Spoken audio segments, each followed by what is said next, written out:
4 garis merah terlihat melayang di atas kepala seorang gadis. Garis-garis itu menandakan hubungan dengan 4 laki-laki. Padahal, hanya seminggu sebelumnya, tidak ada satupun garis yang muncul. Han adalah orang yang mencari kebebasan, tidak suka terikat. Gaya hidupnya kacau. Namun 2 orang membuat hidupnya terbatas. Ayahnya yang menderita demensia dan tinggal di panti jompo, serta Suna, keponakannya yang masih kecil. Kakak dan iparnya meninggal dalam kecelakaan, sehingga tanggung jawab mengurus Suna jatuh padanya. Kini, Suna mengalami kecelakaan dan dirawat di rumah sakit. Han merasa bersalah. Hidup Han seringkali diisi oleh 2 hal ini. Di sela-sela waktu, ia mulai melihat garis merah tumbuh di kepalanya. Wajahnya tampan, dan ia pandai merayu, sehingga garis merah di kepalanya tumbuh subur. Untuk menyelidiki siapa laki-laki yang pernah dekat dengan Suna, Han membawa kekasih laki-lakinya ke rumah sakit. Tapi garis merah di kepala kekasih itu tidak terhubung ke Suna. Ia bertanya, apakah Suna punya pacar lain? Sang kekasih mengaku tidak tahu, tapi menyebut bahwa Suna pernah bercerita tentang seseorang yang sangat dibencinya, seorang iblis, bahkan ingin membunuhnya. Han mulai curiga bahwa orang itu mungkin dirinya sendiri. Seorang gadis bernama Gina datang ke kantor polisi, melaporkan dirinya sebagai korban pelecehan. Han melihat 4 garis merah di kepalanya. Dalam hati, ia berpikir anak muda zaman sekarang memang berani. Gina bercerita bahwa seminggu sebelumnya, ia minum bersama laki-laki yang ia sukai, lalu kehilangan kesadaran. Saat bangun, pakaian dalamnya terbalik. Ia yakin telah dilecehkan, karena sebelumnya belum pernah memiliki hubungan. Melihat garis merah di kepala Gina, Han merasa curiga. Ia membawa rekannya ke sekolah untuk menyelidiki laki-laki yang disebut Gina sebagai pelaku. Orang pertama yang mereka temui adalah wali kelas. Di kepalanya tidak ada satu garis pun. Han tertegun, lalu terkesan oleh kemurnian wanita itu. Wali kelas memperhatikan kacamata Han dan berkomentar bahwa kacamata itu cocok dengannya. Han salah paham, mengira wali kelas mulai tertarik padanya. Ia ajak makan bersama.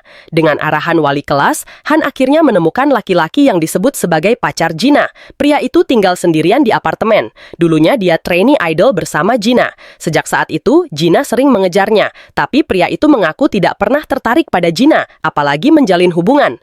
Malam kejadian, mereka minum bersama. Gina mabuk dan tertidur. Ia bersumpah tidak melakukan apa-apa. Setelah interogasi panjang tanpa hasil, secara tak sengaja ia bertemu Shin Hyun lagi.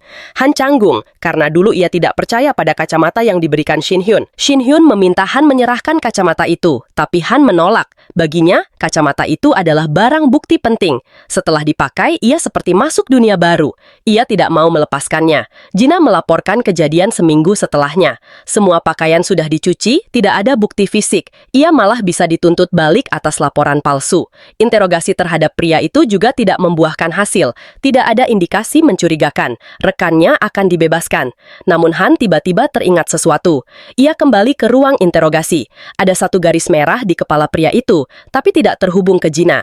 Ia menyimpulkan bahwa Gina berbohong dan minta kasus ini tidak dilanjutkan ke kejaksaan. Malamnya, Shin Hyun kembali menunggu di luar gedung tempat tinggal Han. Ia coba meyakinkan Han agar membuang kacamata, tapi Han menjelaskan bahwa kacamata ini seperti senjata, bisa digunakan untuk membunuh atau menyelamatkan, tergantung pengguna. Shin Hyun pernah menyelamatkan seorang wanita di gedung seberang, sementara Han baru saja menggunakan kacamata itu untuk mengungkap kebenaran dalam sebuah kasus, menyelamatkan seorang pemuda yang difitnah. Shin Hyun tahu bahwa Gina pernah mengaku sebagai korban pelecehan. Han mengatakan Gina berbohong, namun Shin Hyun menambahkan bahwa seminggu lalu, Gina tidak memiliki garis merah sama sekali. Han menyimpulkan bahwa ini mungkin kasus dengan lebih dari satu pelaku. Ia langsung menuju apartemen pria yang diduga sebagai pelaku. Di dalam, kondisi rapi. Pria itu mengaku memiliki kebiasaan menjaga kebersihan berlebihan, tapi Han melihat warna spray tidak sesuai dengan nuansa kamar, terlihat baru diganti. Setelah berbincang singkat, Han dan asistennya keluar, menuju tempat penampungan barang bekas. Mereka menemukan spray bekas dengan warna yang cocok. Hal ini membuat Han ragu, kenapa garis merah di kepala Gina tidak terhubung ke pria itu. Setelah uji laboratorium, spray tersebut terbukti mengandung darah Gina. Pria itu berdalih bahwa mungkin Gina mimisan atau sedang haid. Menurutnya, alasan itu tidak cukup untuk menyalahkannya. Han bercerita santai, menyebut masa mudanya dulu populer di kalangan perempuan dan suka minum. Ia tanyakan jenis minuman yang dikonsumsi malam kejadian. Pria itu menjawab bahwa ia tidak minum banyak, sementara Gina habiskan 1 botol minuman keras dan ingin tambah. Ia keluar membeli bir. Han cek rekaman CCTV. Pria itu memang keluar beli minuman, dan waktu yang dihabiskan cukup lama. Tapi selain itu, tidak ada gerakan mencurigakan. Namun dalam waktu yang sama, 4 pria lain terlihat masuk ke gedung apartemen. Han amati garis merah di kepala keempat pria itu. Saat mereka keluar, masing-masing mendapat garis tambahan. Esok hari, Shin Hyun lihat garis merah mereka terhubung langsung ke kepala Gina. Ia ingin hubungi Han, tapi Han sudah tiba duluan di sekolah. Keempat pria itu langsung dibawa ke kantor polisi. Salah satunya tidak tahan tekanan dan akhirnya mengakui. Pelaku utama adalah pria yang disebut sebagai pacar Gina. Ia bius Gina, lalu izinkan keempat temannya melakukan pelecehan. Kasus pun terpecahkan. Han semakin yakin manfaat kacamata itu. Ia makin enggan melepaskannya. Shin Hyun mulai memahami pandangan Han. Senjata bisa membunuh, tapi juga bisa menyelamatkan, tergantung siapa yang memegangnya. Sementara itu, Han menerima telepon bahwa ayahnya hilang. Ia buru-buru ke panti jompo dan cek rekaman CCTV. Ternyata ayahnya dibawa wali kelas. Dalam rekaman, wali kelas tersenyum aneh ke kamera. Tak lama, ponselnya berdering lagi. Kali ini, foto Suna dikirim.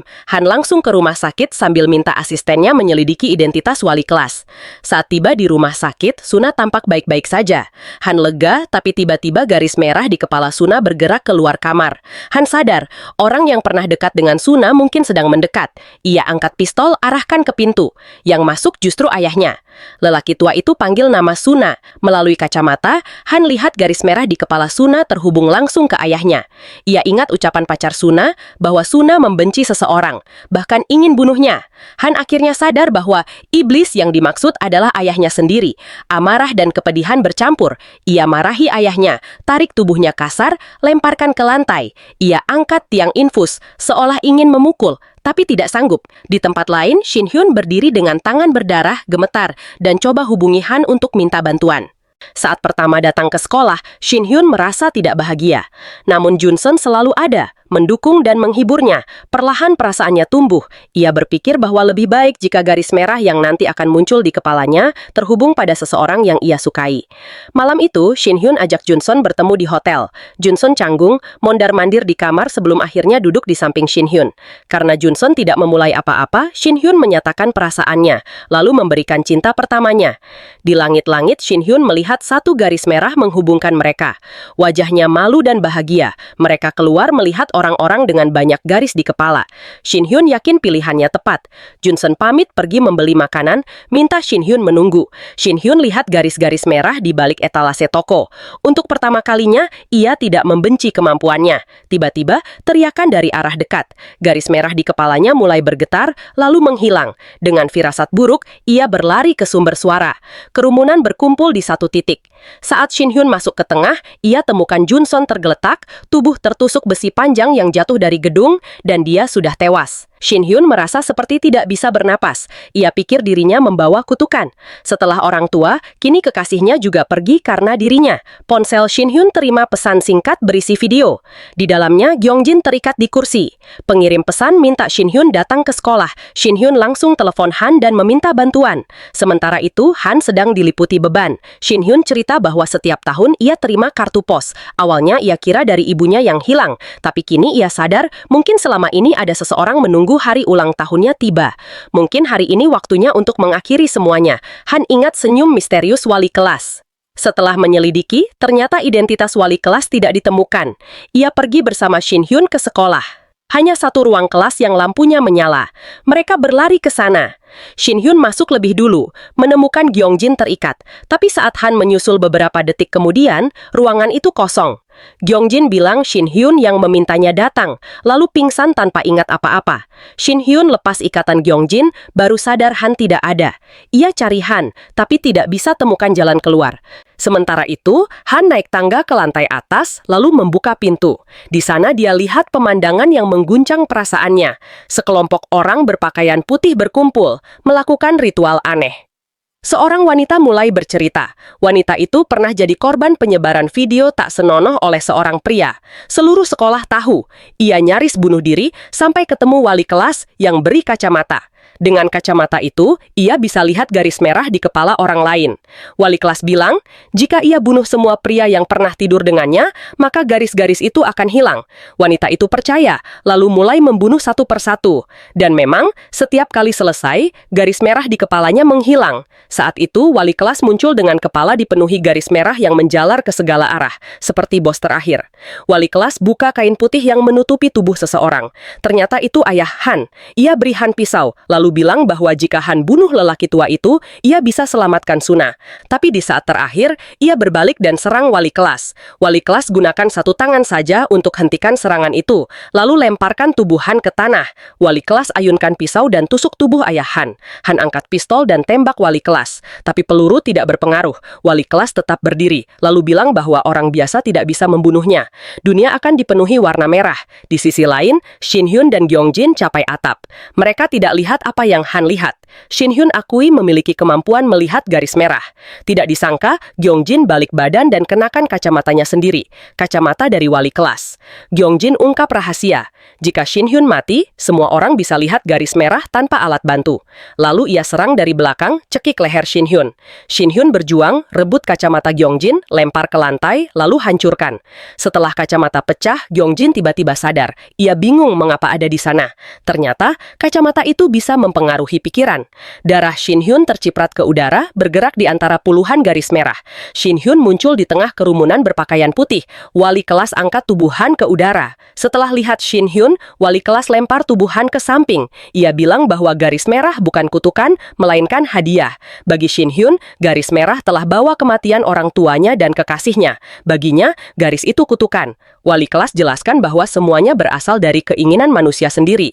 Kerumunan mulai formasi lingkaran, bentuk pengepungan. Wali kelas hunus pisau, siap menyerang. Tapi tiba-tiba seorang wanita berdiri di depan Shin Hyun, terima tebasan di punggung. Wanita itu ibu Shin Hyun. Ibunya juga pakai kacamata. Ia tidak bunuh ayah Shin Hyun karena ucapan Shin Hyun, tapi karena lihat mata sendiri bahwa suaminya berselingkuh. Ia bilang pada Shin Hyun bahwa semua ini bukan salahnya, lalu hembuskan napas terakhir. Dipenuhi amarah, Shin Hyun serang wali kelas, tapi wali kelas berhasil tusuk perut Shin Hyun. Darah Shin Hyun mengalir ke udara, berubah jadi butiran salju merah. Ribuan garis merah keluar dari tubuhnya, membentuk bola raksasa di langit, lalu turun ke bumi. Kematian Shin Hyun bawa kemampuan baru bagi semua orang. Tanpa alat, siapapun bisa lihat garis merah. Shin Hyun bangkit, lukai wajah wali kelas dengan pisau, lalu tusuk perutnya. Tapi semua sudah terlambat. Apa yang harus dilakukan wali kelas sudah selesai. Garis-garis merah di langit perlahan memudar. Atap gedung kembali normal. Hanya Shin Hyun, Han, dan Gyeong Jin yang masih di sana, seolah kejadian sebelumnya tidak pernah ada. Di tempat lain, orang-orang sorak-sorai merekam langit dengan ponsel. Gyeong Jin lihat kepala Han penuh garis merah, lalu mundur ketakutan. Sejak hari itu, semua orang bisa lihat garis merah. Tidak ada lagi rahasia antar manusia. Banyak yang pakai masker, kacamata hitam, atau helm tebal saat keluar rumah, khawatir rahasia mereka diketahui. Shin Hyun tidak perlu melakukan itu. Ia kini jadi orang biasa, seperti yang lain. Suna akhirnya terbangun. Paman Han, pria itu selalu datang menjemputnya di sekolah dengan puluhan garis merah di kepalanya, seolah ingin dunia tahu bahwa ia brengsek.